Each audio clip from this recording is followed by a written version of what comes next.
All right, let's get him in. Alex McGrath, we missed him last week. Here he is in the flesh. Alex, what's going on, my man? How are you? Coming up for some air and just putting the world back together, my man. Dude, I feel the same. It's funny. I was talking with my merch guy this morning, and I told him, I was like, it's a great problem to have, but I almost feel like I don't have time to breathe. So there you go. I've been packaging towels and koozies, and I got to get you, by the way, a little care package put together. That's something I have not done yet. And also, got to get you this too, a little piece of Willie A B. little Here, piece of the hedge. yeah. It's funny.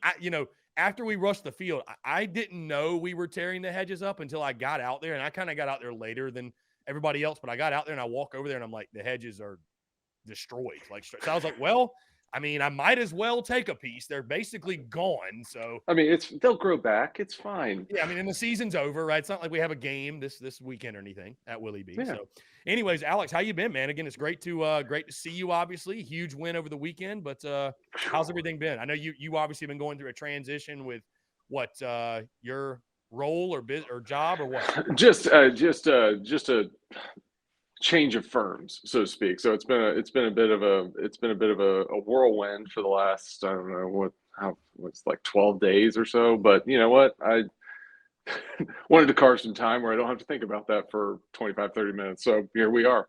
Yeah, fair enough. It's funny, Alex, that we didn't have you last week in what would have been a very somber conversation, right? Just a straight up vent session. And that's all last week was a straight up vent session.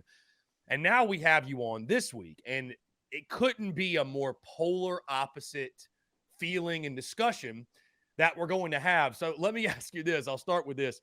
What was your mood last week going into the Tennessee game, and how shocked are you that we sit here right now about to have the conversation we're about to have coming off of the result that we saw on Saturday night? I literally have no words.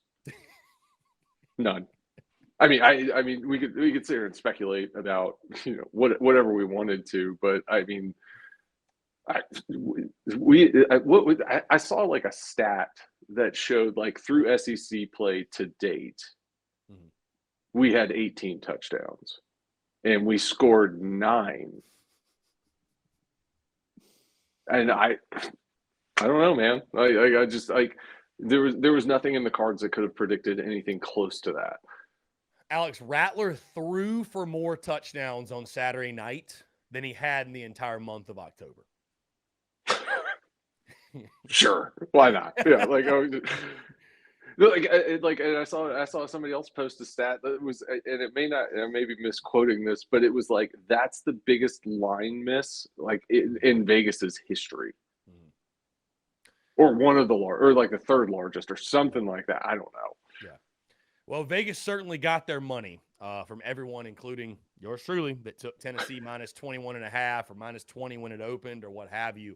And let's dive into the game, Alex. I mean, that was the offense that we all thought we were going to see, right? I don't think any of us expected this team to score 60 a game, but in regards to that fast, free-flowing, just slinging it all over the field, Spencer Rattler doing his thing, that's what we expected to see all season long. And it just reconfirms what we all thought all year, which is talent's there. I mean, there are players, again, maybe not to score 60 per game, but you can't sit here and say that all season you just didn't have the players, you didn't have the personnel, you didn't have the talent, because it was put on full display on Saturday night. Yeah, that's like why I look like as big of an idiot as I do sitting here today when I made that prediction 11 weeks ago.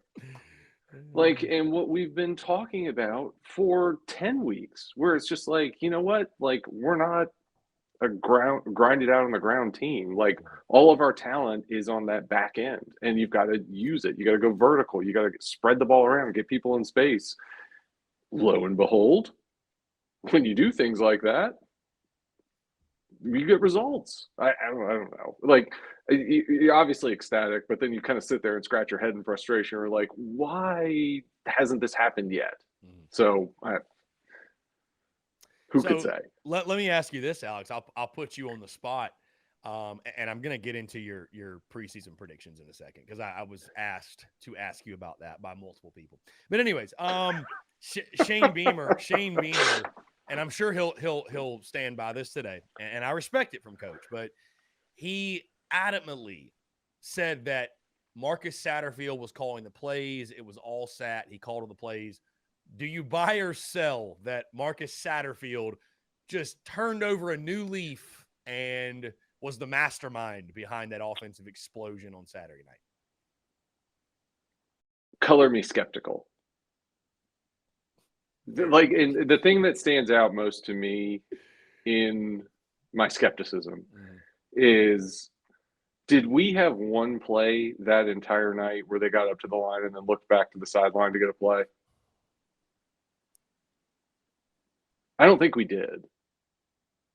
Not in the manner in which we were doing it, where it was so like drawn out. You know, it's just like, oh my God. Like, I rewatched the game last night. It was very like, we were fast.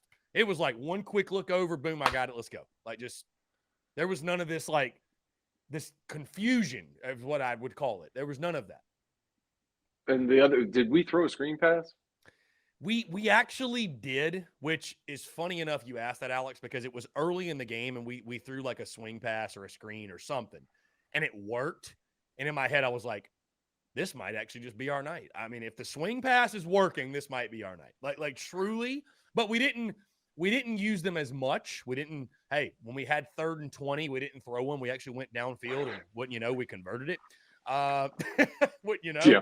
But no, I mean, listen, Alex, I agree with you. I just think there's, and it's not really a big deal, right? Like, I'm not saying we should go on some crazy witch hunt to figure out who it was. Like, all that matters is it clicked and it worked. And I know it's maddening that it took this long, and I don't understand why it took, I guess, getting embarrassed in Gainesville to finally say, okay, we gotta do something, right?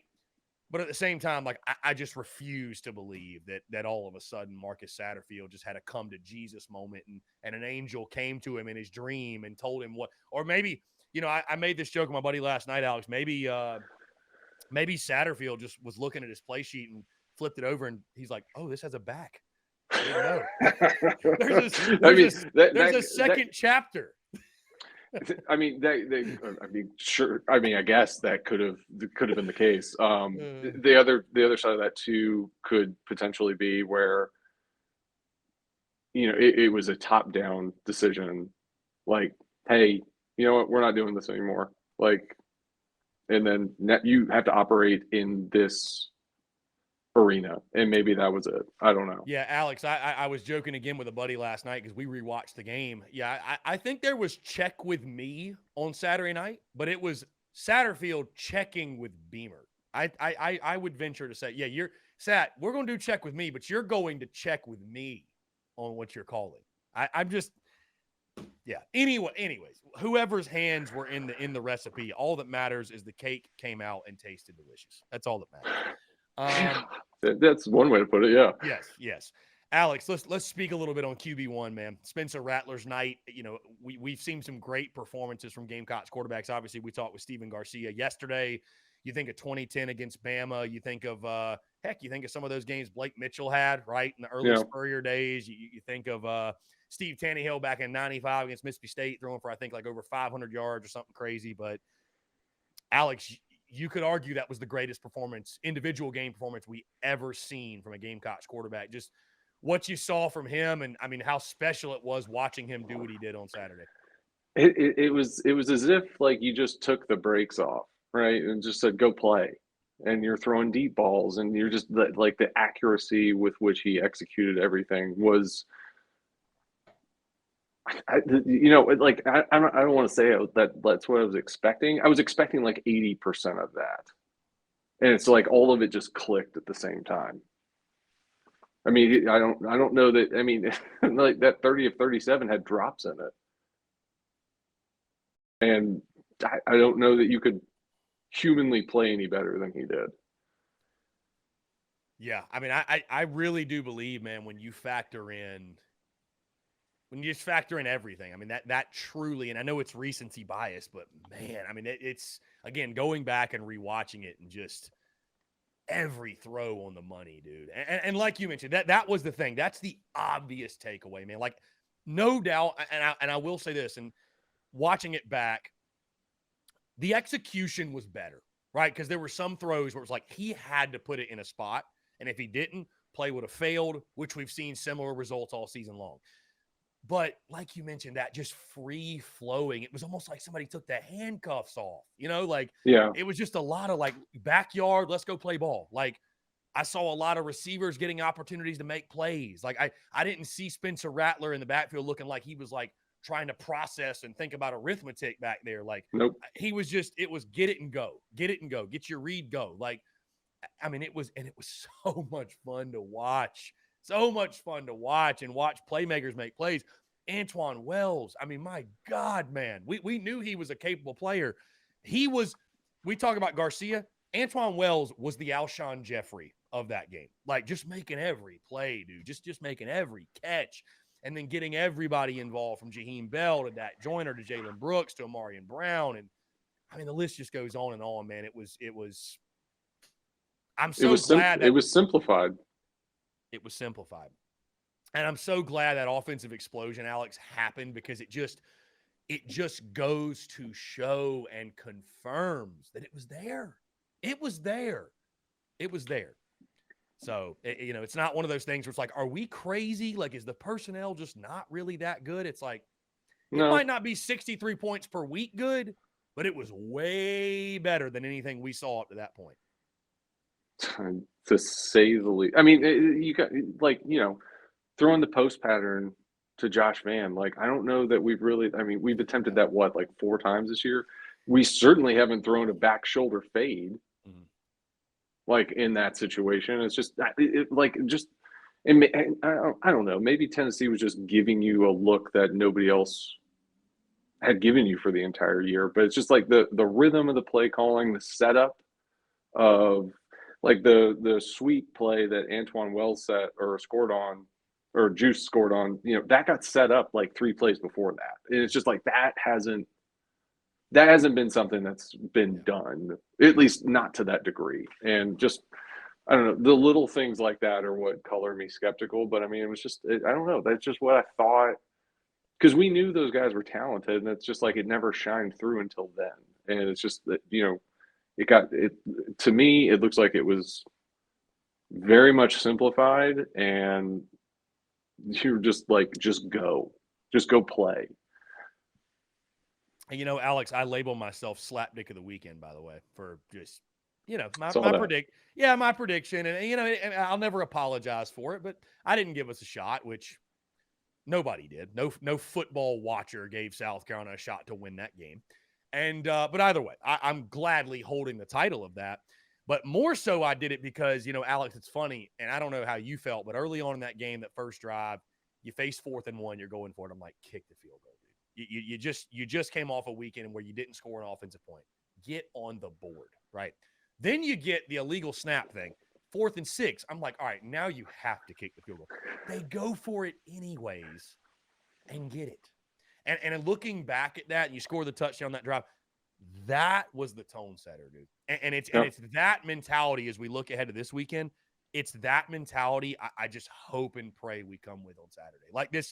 Like Cam Smith said, drop your nuts. Let your nuts hang. Like, just play with that. Play with that. I know. It's just like, now you're playing with house money. That's it. The over's been cashed, my God. The over's been cashed. Like, the over's been cashed. You got full coverage on the craps table. Just keep rolling. Don't pull it back. It's like the man who normally wins in the fight is the man who's not afraid to die. Like, that's the man who risks it all. High risk, high reward. Like that is, and I just, it pains me we didn't live that way the entire season, but like, that's normally the guy, who gets the job done. And, I do want to give some credit, Alex, before we move off this game. And I got one more question for you on the Tennessee thing, but the defense, I mean, I think you got to give a lot of credit to South Carolina's defense. This was going to be an offensive game. Tennessee was going to score, right? Best offense in college football based off the numbers and everything. Hendon Hooker, the season they've had speaks for itself, but I thought the Gamecocks, for the most part, after that first drive, right, where Tennessee went down the field, scored in a minute, I thought they did a pretty good job making things as tough.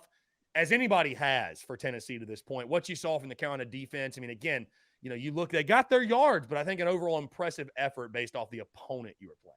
Oh, yeah. I mean, they gave you every opportunity that they could give you to keep yourself in the game, and that's all you can ask for against somebody like Tennessee. Like, yeah, did they throw for 350 yards and have 500 yards of offense and score, what was it, 38, yeah. Yeah. I mean, like, if we didn't score 63, we probably wouldn't be super pumped about that. But, that's the best offense in the country. Like, they're going to get theirs. You just have to, like, contain it as much as you can, and that's what they did. Mm-hmm. Alex, by the way, I'm just perusing Twitter and get this. We got a tweet from our good friend Mike Gillespie. He said he asked Spencer what was different between last Saturday and the Saturdays Carolina struggled offensively. Spencer Rattler says offensive line play, fewer personnel groupings, not a whole lot of subbing, and the tempo stayed high. Things that make you go, Yeah. Right. Anyways. Lastly, before we move off that game, Alex, just, in your opinion, and you saw the post game, the fanfare. I mean, I rushed the field. I mean, it was just a magical night at Willie B. And one of those nights that, I'll never forget, man. I mean, one that'll live with me forever. But, I think Shane Beamer, last year beating Florida and beating Auburn was really nice. Those were early signature wins in year one. Beating UNC in the Mayo Bowl and just getting a bowl victory, that was nice in year one. This season, it was nice to get that monkey off your back in Lexington against Kentucky. It was nice, obviously, to snap the streak against A&M. But this is the signature win of the Beamer era, thus far at least. Oh, yeah. This is that win, the punctuation mark, right? And all season, it kind of felt like, well, yeah, but, Kentucky didn't have Will Levis. Texas A&M's a dumpster fire. Vandy's Vandy. Then your other three wins were non-conference. It's like, who have you really beaten?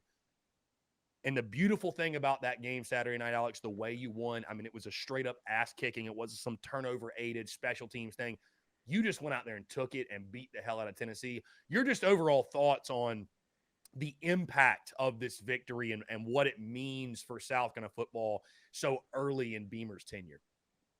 I mean, the national attention that just brought you is gigantic. And, I think we talked about this several weeks ago, but, where you lose, well, maybe not specifically Jalen Hyatt, but like where you're losing receivers or offensive playmakers to surrounding programs because you don't have that flash in the pan offense. Well, you just put that on blast on national TV, and to Steven's point, now the standard's been set. You got to go out there and do that again, or keep it in that same vein, and you can't undersell that. To have recruits in that building for that game, and for that to be on a national television exposure, that's you can't pay for that. I mean, everything that brings with it is gigantic for the program going forward, and to do it in a fashion that you did, where it wasn't even really Beamer ball that got you that big win. There were no funky turnovers, there were no funky special team plays. You just stepped on their throat for 60 straight minutes. Yeah, that was, Alex, you make a great point. Again, it's like South Carolina played like the 23-point favorite. I mean, really, truly. I mean, again, going back and watching, it's like Carolina had Tennessee on their heels from the jump. And that's what I think was so crazy is that was a Tennessee team that they had been the aggressor all year. And, a lot of times when upsets happen, it's like, oh, well, Hooker threw 5, and kind of like, and I'm not trying to take away from this game, like 2000 Georgia, right? Oh, Quincy Carter threw 5 picks, or this, like even the win against Bama, and obviously taking nothing away from that one, but defense made huge plays in that one, and your defense played well in this one, but I mean, you just took it. It wasn't like it was some fluky, like, oh, you won the Turner battle 5-0 and blocked a punt, and Carolina just straight up lined up and imposed their will. There was nothing fluky about that. That was just a straight beating. Yeah. So now, Alex, we move into, and it's so funny, I talk about the biggest win of the Beamer era to this point, the signature win, unless you can win this weekend, right? Unless you can go on the road and win this weekend as you take on the rival. Obviously, Alex, again, you were someone that you wore the garnet and black. You've been a part of this rivalry. I know I've asked you before, but I'm going to ask you again. Just talk about what it was like as a player being a part of the Carolina-Clemson rivalry, because we know that it's a little bigger for fans, right? I mean, especially with Spurrier, it's just another game. It's a nameless face opponent. But you as a player and as a football team, you just can't help but feel, right? Like, everybody you walk around campus and fans you interact with, hey, man, y'all going to beat Clemson? Like, it's just like everybody. It is. So just talk about being a part of this rivalry and how crazy that was. And also you guys were able to get that win back in 2006, which is, one of the all-time memorable Gamecock Clemson games of all time. I think you hit the nail on the head where it means so much more to the fan base. And, like that was Spurrier's big thing. It's like a nameless, faceless opponent. And, his thing was like, listen, I'm worried about winning the SEC East. If we beat Clemson, that's icing on the cake. But like what it means to the fans, like when we won that game in 2006, it coming back on the buses, getting back to the stadium, and the entire parking lot was full of fans just celebrating and like ready to welcome us back. Like that's one of those special memories that'll just always be with me. And like it's that portion of it that means so much to everybody. That's like, this is something you're going to discuss at Christmas, and this is something you're going to be talking about in the office for the next 12 months. And it's just like that bragging right that comes with it that you don't really get from, beating a Tennessee or beating a Georgia or beating a Florida, especially for like everybody that's kind of local to South Carolina. And, I mean, obviously you're in the upstate now, so you can see it very visibly, like what those bragging rights would mean just from interactions you have everywhere. And I think that's what makes it so special as both a player and a fan. It's just like that game just carries that extra weight to it because you're or at least for myself, I was a local product to this area, and being able to win that game and see just that fan excitement, just that's what makes it special more than anything else. Yeah, Alex, to your point, I'm really going to enjoy rocking Clem Sucks merch all week in the upstate. I'm telling you, like, I'm probably going to go downtown after the show today, and I just can't wait. Can't wait for the looks, the kind of like the what, who's this guy?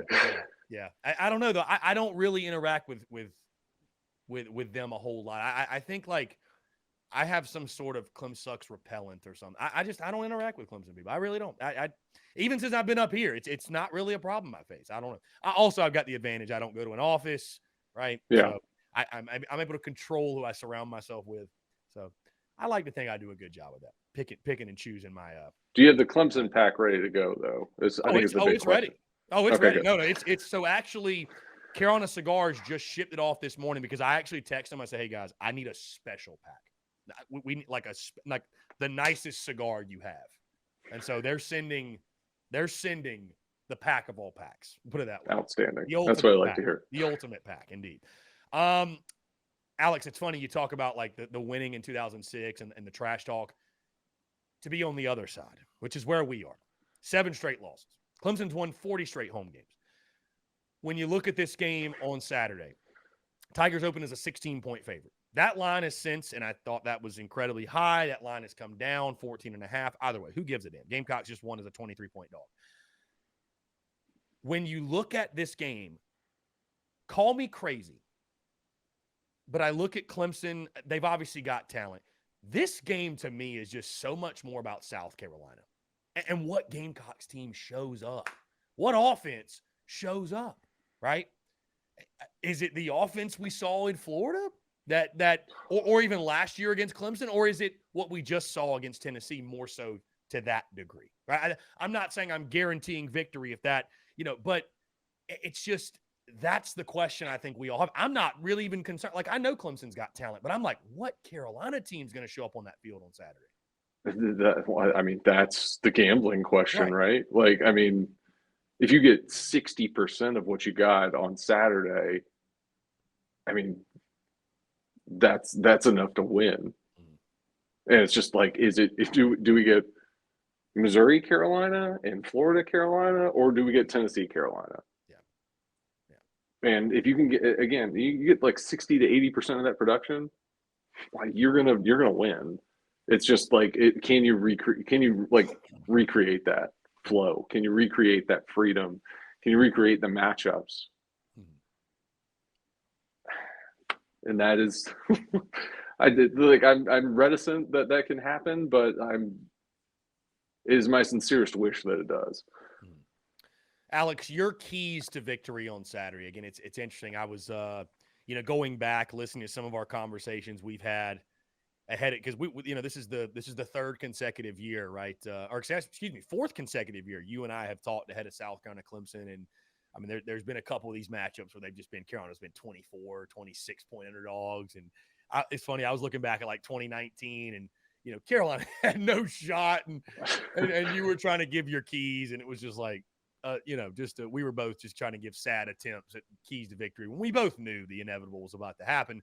But when you look at this game, and I think it says, not to oversimplify it, but if you can stop Shipley, make DJU beat you, and stay on the attack offensively, I think at minimum this is going to be the closest game we've seen in quite some time because the games have obviously been nothing but blowouts.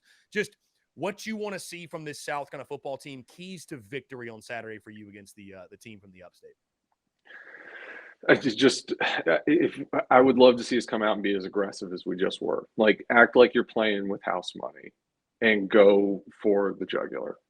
That's it. Like if you've got 4th and 6 on their side of the field, you're going for it. You're not kicking field goals. Like you are trying to score points, put them on their heels, and be the aggressor. On defense, it's exactly what you said.